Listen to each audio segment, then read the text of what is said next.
Tilecast. News, features and analysis brought to you by Diary of a Tile Addict.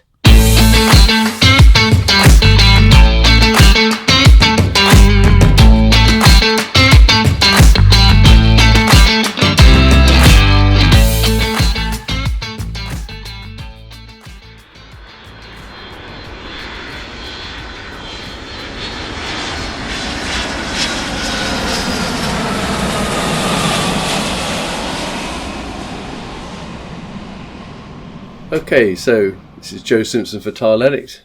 Hannah and I have just flown in from Cevisama, and we're going to share what we've made of the show and the best products we saw there. So take it away, Han. What did you make of the show in general? Exhausting, but I guess that's to be expected. I've not been to one in 3 years. You kind of can forget quite how much there is to see and do. Yeah, which is true, even though there was probably half the number of tile companies that were there in a big year.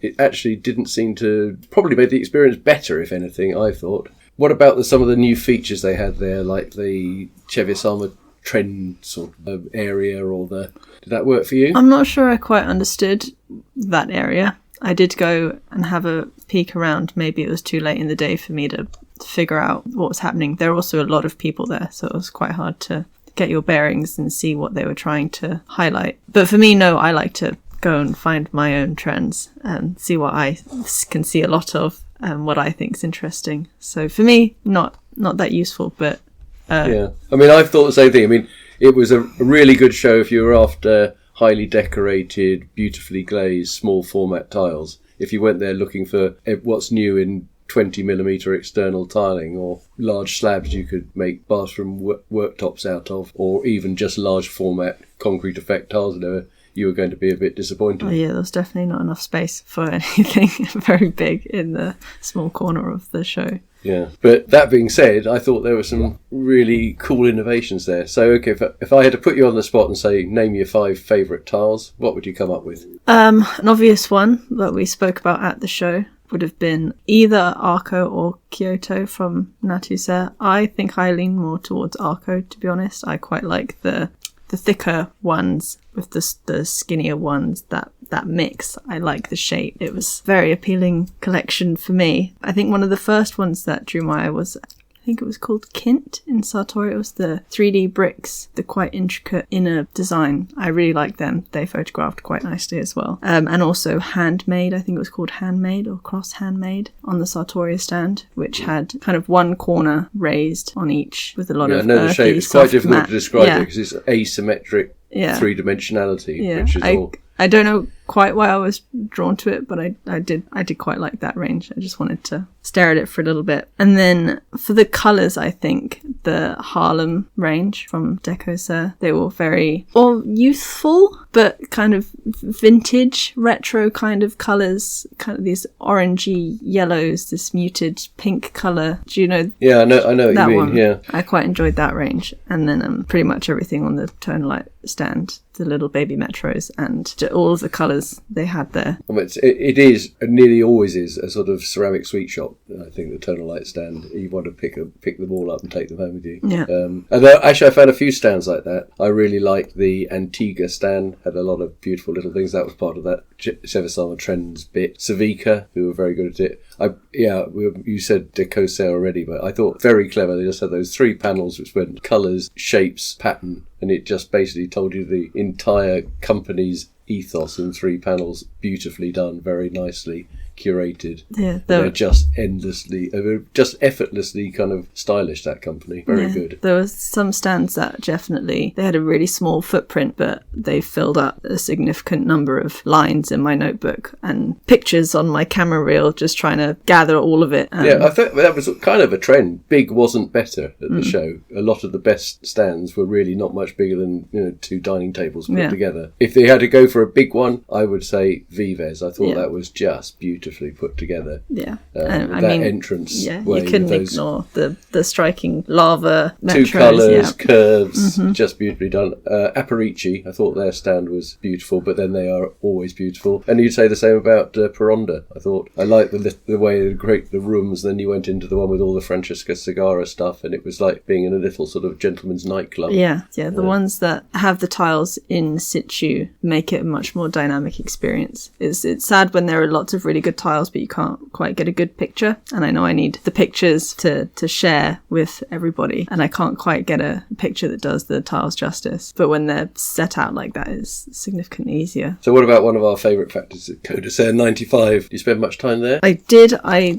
beelined there basically with Dan. I said, we need to go over there. They always have really good stuff, and they had a lot of colour. It was on the floor, the purpley, blue and yellow kind of swirly. They seemed so different from the rest, but they drew me in immediately. That was a lot of fun. I like the black Gaudi, one wall which just had the black Gaudi three-dimensional tile on it with the sort of satin and gloss combined on the same thing. I thought that was absolutely beautiful. But they had a lot of the ranges we've been writing about recently there. It was quite nice to actually see big displays of them rather than just little samples. Yeah, and same with Cevica. I mean, I know what they do, but it's still very nice to see it in the flesh. I thought Mainzu, that was a nice stand. That had some interesting patterns and textures. What were your top tiles? I think the most innovative tile there was Monopol's take on the hexagonal tile. So a hexagonal tile with picket tiles attached to it, pre-grouted, that you can sort of,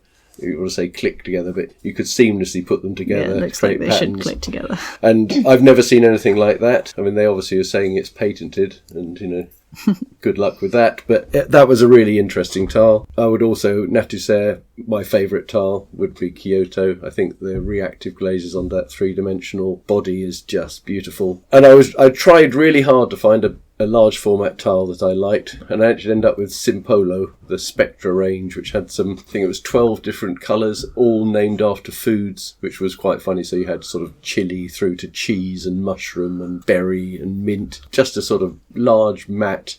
But put all the 12 together, I thought that was an impressive range. And then I was thinking, where were the great Italian tiles at the show? And obviously, apart from Tonalite, I was thinking, well, there weren't really any big ones apart from, I don't know, Unicom Starker. And then you kind of think, right, okay, well, that makes sense because they're a trading company, not a manufacturing company, and they probably, have to do it. But there was an absence, wasn't there, of big brands from Italy, Turkey. So it was very much a Spanish show with a smattering of Indian, Portuguese factories. Yeah, I was looking at the last posts from Cevisama 2020, and a lot of the companies that I mentioned in those blog posts, I don't think I saw them on the map at all. So I guess they weren't there. And I didn't quite realise I didn't do a huge amount of preparation before I went. Otherwise, I would have noticed beforehand that they were missing. But I don't know. I adopted a fairly kind of, you can only see who's here, and I'm not going to miss the people that aren't approached. And actually, there was so much that was interesting that was there. You didn't miss the others. And talking to the people who were on big buying missions there, they thought they'd just be done in a day. And 3 days in, they were still finding more things to buy, more things, people to talk to. And we're saying, actually, this has been a really good show. And it felt busy. And there were, and if you went to the areas which were well curated, it was very busy. I mean, there were some sad bits upstairs, but the level 2 was fine, I thought. That was good. I mean, some of the stands were a bit gapped and spacey, and they weren't big impressive stands, but frankly I don't really like big impressive stands. I'd rather have a small stand with 5 good products on it than a massive stand with 5 good products and 150 you've seen before. So it worked for me. I liked the other one. You say, what tile did I like? The Nanda stand. Well, I like pretty well everything on that stand, but the Juliet and Marlowe ranges, which they are making, and the Giardino one that they aren't, I thought, which is just a prototype, I thought they were lovely. Tiny, nice little hexagons with simple green chevron designs. I thought they were grand. I liked the Arpe stand. The other one I would pull out was the Brutalist brick from the Amadis range. I thought that was lovely, beautiful colours, unusual, very thin design, very textural, very dramatic, and you could do so much with it. I'd like to see it in a big room. Yeah, it was a shame there was only the one wall, I think it was, at the front or back of the stand, depending on where you're coming in. Yeah. The one wall where you could see it. When you're talking about a stand where a wall was pretty small anyway. It was a tiny stand with some great tiles. Yeah, and very enthusiastic staff who were just nice to interact with. Yeah, Not that they aren't normally at these shows, but they were particularly nice there. It can be hard to find the right person on these stands, but I think being such a minuscule space, it was almost a one in, one out situation. So you got a bit of a personal interaction. They probably got highly fed up with me because I was there for quite a while, so I think I photographed every tile on the stand. I think I should and to try and get a distance away from them to take a photograph, basically had to empty the stand in order to do it. Yeah. But they were very tolerant of me, and I thought, yes, they were lovely, and it's not really a company that I've paid much attention to in the past. And probably if I was buying tiles, that may well have been, and I could only buy one, I probably would have bought that because I think it's beautiful and unusual. So yeah, no, it was good from that point of view. It wasn't a whole tile buying experience, although the tools bit was surprisingly good, and there was a lot of good leveling systems and pedestal systems and large format saws and tile slab handling systems and adhesives and all that kind of stuff. But the integration of the bathrooms and stuff was a bit random. Yeah, I thought that the last time, I think I've been to Cevisama twice before, and it does just seem a bit confused. I just rule it out. I assume there's nothing there for me and there's too much else to see. Certainly if you're, I think, a UK person, a different audience, and that was largely, from where I could gather, a tile audience, and their interest in taps is probably minimal. But hey ho, it's probably better than just having an empty stand there. And I actually quite I do always wander around it to see how they're using tiles alongside the sanitary ware. And I have to say there were a few good examples of that there. But you could have used the space to put Caravan in there, make them somewhere people can find. Yeah, for those of you who haven't been to the show, the old books, Where's Wally? Well, this show it could have been Where's Caravan, because it was marked on the map. But if you tried to follow the map to get to the Caravan stand, you were going to be sadly disappointed, because I think topographically it might have been where it was on the map, but you couldn't walk there because there were walls and building work in the way. You had to go right out of the exhibition and do it. But amazingly, when you found it, there were people there, weren't there? Yeah, there were quite a few people there. I was surprised. It just felt very wrong. You walk out of the exhibition centre and there's people milling about, and then you just have to go down a deserted road for a bit, and then you see a sign that I think is essentially Caravan this way. Finally, okay, great, we're on the right track. But before that, you're just walking down blind thinking this isn't right. Dan actually turned back. He was like, nope, I don't think that you're correct. I was like, I've got to look. Coming on that, I tried searching for this stand several times, and all I found wherever I went were crowds of Spanish people outside the showroom smoking, and no sign of this stand, and I gave up eventually. And then I went and spent a lot of time in the Tile of Spain. They had a booth there, which was where I was holding most of my meetings, and there was a constant stream of people coming and going, where's the Caravan stand, in various different languages. And fantastically, nobody there actually knew how to answer the question, because it was very difficult to describe it, and most people would have lost the will. So I hope it all worked out for Caravan, but I never got to see them. Okay, next thing, colour trends. I struggled a little bit with the colour trends. I think if I had been focusing on that rather than manically running around trying to see everything, get all my pictures, try and figure out what I want to write about, I might have been a little bit better at it. I think the best I can do is say, one, the bluish green colour that you mentioned. As soon as you said that, I was noticing it everywhere. It was simply everywhere, and kind of in the same style as well, that kind of dappledy mixed, I don't know how to describe it, but a similar style, this bluey greeny teal colour, that was everywhere. Baby pink, I think, was everywhere. And then just interesting colours, which is probably quite a lame way to describe it, but just interesting colours, interesting purples, interesting oranges, interesting pinks, interesting whatever. Not necessarily the same types, but for example on the Tonalite stand, they had a variety of colours that I don't think are that common in the tile world. The same as the Harlem range. I think they're all quite unusual colours. That's really the best I could do in terms of colour trends. I like the thing I kind of noticed, apart from this, and I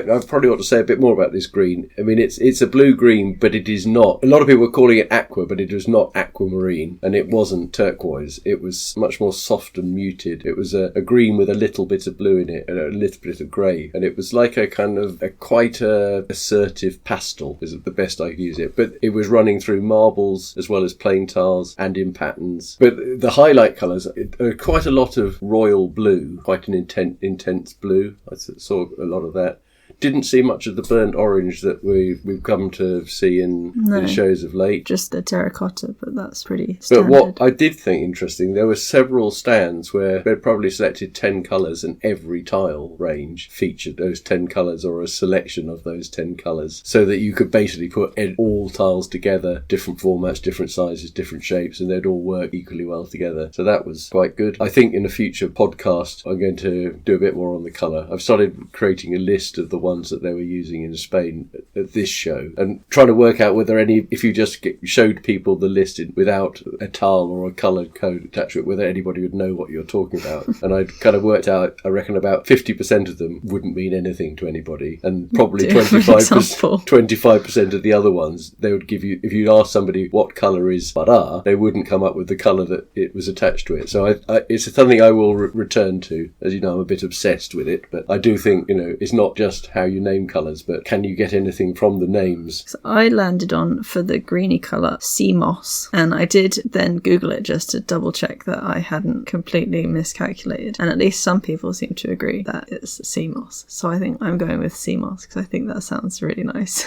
So that's SEAMOSS? Yes. Right, okay. And it could be moss from the sea, or it could be sea-like moss. Yeah. And I'm just trying to think of the last time I saw moss on the sea, and I'm struggling. Yeah, but hey ho, Art Deco still there, isn't it? A bit. I can't recall the name now. There were some black and gold tiles. I think one of them was a bit feathery. There was a range of 3, and then a few arches and stuff. I think it's definitely not as prominent as it was in 2020, where it was everywhere. Everybody had something that was Art Deco 20s inspired. I thought a lot of it, where it came out, was when they wanted to put some metallic embellishment on a tile. It tended to be an Art Deco shape, or those kind of traditional sort of curves and straight lines. I mean, obviously the kind of leaders in the way are Aparici. I mean, they got Art Deco down pat, but there were other people doing it as well. But what do you think about the metallic? How's that where's that heading? Did you like the kind of metallics that were at the show? I'm not sure about it, but I did see 2. I saw 2 that I like. There was one that was almost a similar shape to Kyoto, but it was a kind of a gun smoke metal, dark but reflective. I thought that was interesting. It had the ridges like in Kyoto, but I think it was a much bigger format. And then I think it was a gold crackle decor amongst a range of Zelig style tiles. And I think there was a Picket style and some other versions as well. But I quite liked those 2. I don't know that it's really my style, but I liked looking at them. What about the star and cross combo? I love star and cross. Suddenly there were a lot of it. It was like 1 or 2 stands, and now there's lots of people who got it. I'm fascinated to know whether they're all making the biscuit or whether they're all buying it from the same place, because the proportions of the star and the cross are so similar now. I'm kind of feeling they're either really ripping each other off, or one person's making all the biscuit. Yeah. But I love it, and it was interesting. I watched a couple of American buyers who'd obviously never seen it before, and they were really excited by it. And I thought, that's interesting, because I wasn't sure it was going to be to American taste. I can think of at least 2 American companies that sell star and cross tiles that have it quite prominent. It may be which part of America you come from, but this accent. They might both be in California. So what about thin rectangular tiles? They were a bit of a thing, weren't they? And they seem to be thin and very thin. It was super long. I think they just... Oh, so you saw the length, I saw the thinness, but it's the same effect. Yeah, well, it's because I would then compare it with the elongated Metro, and if it's then twice as long as that, to me, that's very long. Fair point. It was just interesting how many there were around. I mean, I guess because we've always zoned in on companies like Tonalite that have specialised in this area, and they still do, but you were seeing quite a lot of other examples, but quite often on a bumpy biscuit with a reactive glaze, so you get a lot of character. It's not just about the shape, isn't it? It's also about the surface finish. I really like, I think you get a lot of tile in quite a small space with those. Yeah, although I'm not sure. I guess it would add a lot of height, but I can't imagine it being stacked too high, as in 2 tiles. Yeah. I think that in a smaller space, I think that might be a bit much. But one long seamless row, I think that would be quite cool. Yeah, it was quite strange to actually see them being used on horizontal banding, because I've kind of used to that stuff all being shown in vertical banding of late, and it kind of worked. Yes. But I didn't see, and maybe it was just I was looking in the wrong places, but a lot of chevrons. No. But I think that may be because there weren't the big floor tile experts there, so you didn't see those kind of shapes. And it was essentially it was a wall tile show with a few floor tiles in it, wasn't it? I mean, I think so. There was the one, but there was the koi tiles that were on the floor. So I would put them in a. For, I think for they the were. people who aren't be able to see this blank expression on my face, I don't know what Hannah's referring to I here. think they were on at Viva's, and they were because I was. When you say koi, like the carp. Yeah, All right. the fish on the floor. Because I was looking, for the wallpaper trend, looking around, and then on the floor, it was bright pink and green and some orange, obviously. Oh, that was fun. That's going straight into curiosities. I really enjoyed that. Yeah, okay. Well, I'll You just step straight over it. There's a good reason for me to look at Diary of a Thai Lad in the coming weeks, because I think I missed that one, but it was very busy when I went on the Viva stand. So, Curiosities. Well, there are a few quirky ones. The newspaper decor tile. Where was that? At Aparici. Did you see these ones? And there was the graffiti one as well. Yes. Mine was the cartoon figures on the Codicil 95 table with all the heads joined together on a continual line. That was pretty weird. Yeah, and Oh My Dog, those ones as well. Yeah, they were fun. There was certainly some, I caught a reference or two to Banksy around the show. I don't know if that was, that sort of vague graffiti kind of look. Just urban art style. Well, it was urban art style, but it was definitely through a Banksy prism, I thought. Yeah, there is, you do get the urban art thing, sort of edgy ones is still around, and also Wabi Sabi kind of, both in name and in delivery. And then I know you didn't see because you didn't get to Pavilion 6, where I think they were called Boulevard Ice or Ice Decor, which were little glittery beads. And I think there was a bluish one and a pinkish one. The pinkish one looked even more snakeskin, but they were kind of a spotty snakeskin 3D. Really hard to take a good picture of them to do them justice. So I have so many close-ups and videos where I'm just trying to show what it is that... So this was a Carabin group product? I think this was Ibero, but they were fun. I think they might have been one of the more interesting things if you made it out into the sticks of the show. Yes, this is the one you showed me on your mobile phone, and it has a sort of moire effect as you band across it. It's so hard to... It made me feel slightly nauseous. Because if I just showed you a picture of it from far away and you could see a few of the panels, you'd just think, well, I don't understand what's interesting about it. So I needed to have a little video where I went in close and then zoomed out a bit. But they were fun. Yeah, I suppose the other thing for me was the international press conference, which, it was interesting, I thought, because they asked the president, Asser, will the show be running next year? And normally in this thing, you get the kind of PR answer. But, he was pretty honest about it and said it wasn't up to him, but basically he wouldn't be surprised if it wasn't run again next year. And then I got to talk to a whole load of the UK distributors who'd come over, and also they were having a special lunch for them on the Wednesday. And they were of one voice saying the reason they were there was to show their support because they don't want it to go away. They think it's a vital date in the tiling calendar, and they'd be very sorry to see it shut down. And I have to say, having just spent 3 very enjoyable and educational and entertaining days there, I would be immensely sad to see it go. It has a very different character and appeal to Bologna or Coverings or Revishti or any of the other big shows that I go to. And that was despite the fact that it was held in near freezing conditions in a very, very cold and sort of unusually cold Spain. It was, still had a lot to offer the visitor, I thought. Why would they not think about not running it again? Well, because some of the big groups, particularly Pamesa, haven't supported it this year, and they represent a big chunk of the business. And obviously some of the other big brands have never really done it. But it was those companies you were saying on the list that we wrote about last year who weren't there. It's those people, those names. And for various different reasons. Obviously, partly the clay shortages caused by the war in Ukraine, but primarily the huge hike in energy prices have caused a lot of pain to the Spanish industry. They came up with the figures of how many people had been made redundant or put on furlough and still were. And they reckon the figures that came out of the press conference were 1,000 people who'd been laid off and 12,000 who were on furlough. And I'm fairly sure the last time I looked at the statistics from there, the total employment of the Spanish tile industry was around 26,000. So if half of them are currently being laid off, it must be pretty dire. And so I guess that's the reason. So do you think it would be a bit more of a pausing the show situation rather than it's not happening again? I think if there were no other factors involved, if there wasn't a sort of the trade infighting between Italy and Spain, and everybody could just put on their sensible hat rather than their nationalistic hat or their self-interested hat. The logical thing to do would be to run Cevisama 1 year and Cersei the next. Yeah. Cersei wouldn't let that happen because they proudly preserve their status as being the world's greatest tile show, and they've got enough competition with coverings, which doesn't attract anything like the same audience, but is a wonderfully well organised show. Or, Revestir, which is still, if you want to see the South American manufacturers, is the biggest show in the world, and it's going to get increasing competition from the Chinese show, the Indian show, which happens just before Cevisama's year, and Unicera, the Turkish show, which actually is I think I could be wrong in this, but I think in size is bigger than any of them, but it is primarily in Turkey for Turkish companies and attracts Turkish visitors, but absolutely massive.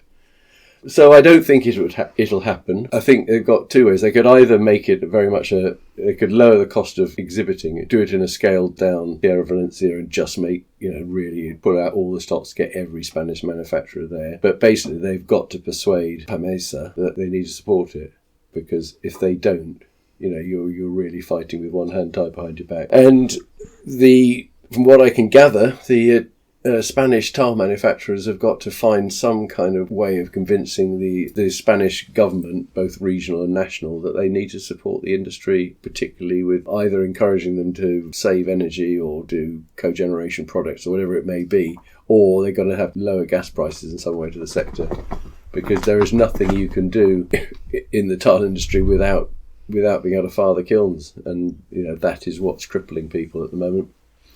So I don't know. I mean, I hope that the energy prices have peaked, and in 12 months' time, everything will be looking a lot rosier for that sector, and they'll all go, yeah, let's have a good show again.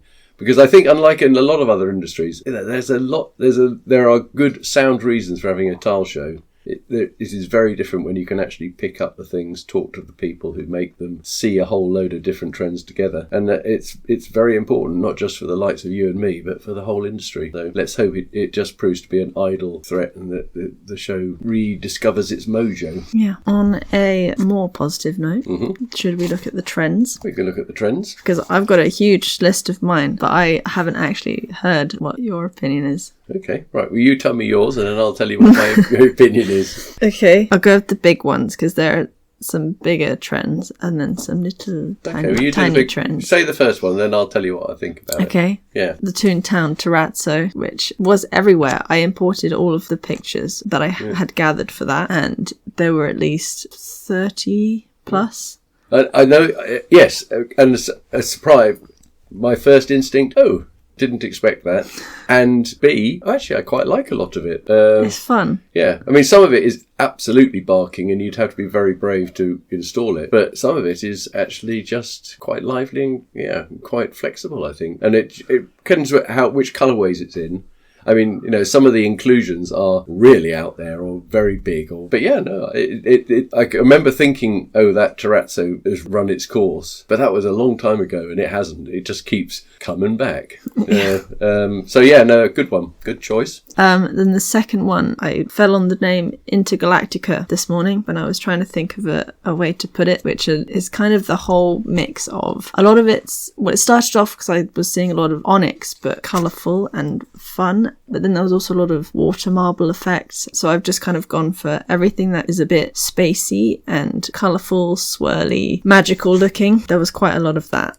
And it's quite fun. There absolutely is. And I think the thing I liked about it was they've taken those kind of, onyx effects, but they're using the same blues they're using in the plain wall tiles and some of the decors and the patterns. And you can sort of see how you could use them together and create quite a harmonious look. But it is generally, there are sort of only two kind of colour directions. There's the bright and warm kind of ones, I guess, with a red base. And then there are the cooler, more relaxing ones with the kind of green base, as Kyle was seeing it, or green-blue. I've seen a lot of purple and then contrasting colours, so pinks and blues together, or just bright colours kind of streaked through it, or swirled around. Like I mentioned, the song Codice 95, the ones that were on the floor, the purple and blue and yellow ones. I think they're maybe the best. I think they might just be my favourite characterisation of the Intergalactica trend. Yeah. But just bold colours just kind of swirling around and doing their thing. I think we'd have probably seen even more of that if the rest of the factories had been there. because I think that's a kind of trend that's come from large format. And so it's even, and it's because we didn't really have there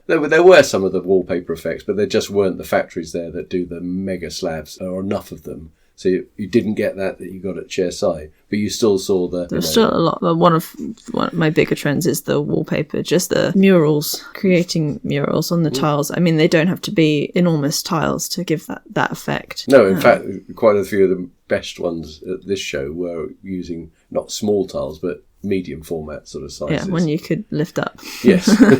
Then lastly, the baby metros, which I think are absolutely adorable. I don't know the dimensions off the top of my head, but just imagine the baby sibling of a classic metro tile. There are loads of them. I don't recall seeing a huge amount of them before, but I thought they were really sweet. I just really like them. Yeah, I take that. I think you've missed one big trend, which was these kind of sculpted wood effect tiles, the particularly sort of curved front, curved slatted ones.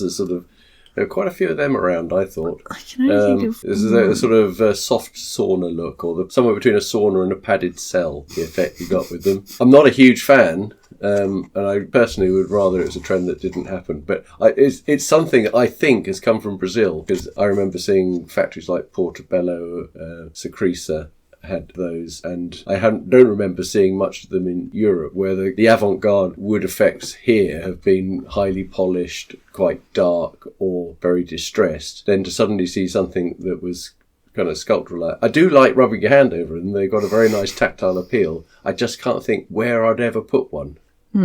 They don't seem to want to. I wouldn't want one in my home, but I'm not sure I'd want one in the restaurant or in the shop. So maybe they're going to end up in hotels. Probably. I saw quite a few tin effect tiles, like the tin ceiling tiles. Yeah. Well, Aparici, case in point, they had that one that was called Gatsby. Beautiful, very beautiful. Sort of metallic effect, quite shimmery, bit gothic. Like them a lot, yeah. But I saw some smaller ones as well. There were some mixed with kintsugi tiles as well. I can't remember who did that. No, that was Aparici. Again, so you're talking kintsugi, the Japanese art of mending pottery. So you had I think it was a greeny blue sea moss colour tile with gold, obviously veins, and then there were also just these 3D. Yeah, I'm pretty sure that range was called kintsugi, just to make it absolutely clean. So it was like gold stitching into porcelain. I really like that. I think you'd have to be quite brave to use it, but I can see designers who would just look at that and go, oh wow, and so a sort of high-end clothing boutique or a very fashionable hotel bathroom, I could see using that. Nightmare to clean hotel bathroom. So? I don't think it would be. As a former hotel housekeeper, yes. And I I've never cleaned a bathroom, so I wouldn't know. But yeah. Anything else? I've got loads more, but I want to keep them a secret. Oh, you want to keep our listeners... They're only semi-formed. They're just, every time I would see, 3 or more of something, I've got to write it down. Yeah. So they're not fully formed trends. I don't quite know what to call them yet. Just a little family of... of similar designs. Yes. Okay, cool. Let's see if I can think of any more. Well, hexagons. Still a hell of a lot of hexagons out there, aren't there? Big hexagons, small hexagons, and medium-sized hexagons. Yeah. And obviously we were mainly seeing hexagonal wall tiles, which is, I don't think, probably where they're heading. I think they're heading for the floor. Yeah. So that was good. Interesting to see quite a lot of these decorative people making stuff that could be used on the floor or the wall. So at first glance you think, oh, that's a wall tile, and then you discover, oh no, we've made that one specifically out of porcelain, so you can put it on the floor. It makes it much easier to write about. Yeah. But yeah, hexagons with border edges on them, so you get the sort of a beehive effect when they're laid. Yeah. I saw that quite a lot. Da Vinci have arranged. Now, Da Vinci, that actually, I thought of all the stands, one of the most impressive. I thought they had a whole. I kept, that's nice. Oh, that's nice. I thought Da Vinci it was a really nice stand. Didn't mention it earlier on, but yeah, well done them. Apart from the Da Vinci, I think that have done the tile that I miscrediting to Codicer 95. It's the gamma range from Da Vinci. Okay, so you apologies. Heard it first here, the gamma ray from Da Vinci. But yeah, I'm just checking my notes to see how many of their ranges I have jotted down, and there are quite a few. Yeah. Da Vinci also made me think, I don't know why, but when do artists' names go out of copyright? Because it just a thought. Are we going to see the Hockney a Hockney tile brand or coming around next, or whether it would be an Andy Warhol tile. There was an Andy Warhol tile. Where? It was, let me see if I can find it. It was on a Mariner. Oh yeah, Mariner. Yes. They had a whole. What is this? Basically, all of their stands, all of their. Was it all a of their picture tiles. of Warhol, a picture of Marilyn Monroe? No, it was Soup can. kind of a funky swirling shape with these puffy 3D bits on it. And then there was one called Frida. There was Is that Frida Klimt. Kahlo then? Yeah. Oh right, so okay. And then they had some composers that I can't think of right now. Einaudi, I think. And Okay. yeah, but all of them were named after people, which is why it's funny you mention it. Yeah. No, I was thinking more of actually, the company names change. So you come, I see. But yeah, no, I did go on the Mariner stand, and it actually was quite avant-garde. But I didn't clock all the names. It was quite busy on there when I went on there. We got there at a good time. Yeah. There weren't really any other people. Because there was definitely a difference between where you were in it and how busy it was. The back end of some of the halls were pretty much deserted, but there were other bits were really rammed. Kind of who you are, I guess. Right. So shall we call it a wrap? Yep. And I can get the rest of these notes in order, and everybody who's on tenterhooks trying to find out what my mini trends are. Yeah. Well, absolutely. I can't wait to hear. Okay. So that's Joel Simpson saying good night and thanks for listening. I might cut that bit. You've been listening to Tilecast, produced by Diary of a Tile Addict. To ensure you don't miss any future episodes, don't forget to follow us. You can also find show notes and receive updates on news feeds, articles, podcasts and videos direct to your inbox by subscribing to the diaryofattileaddict.com website. Get the inside track at Diary of a Tile Addict.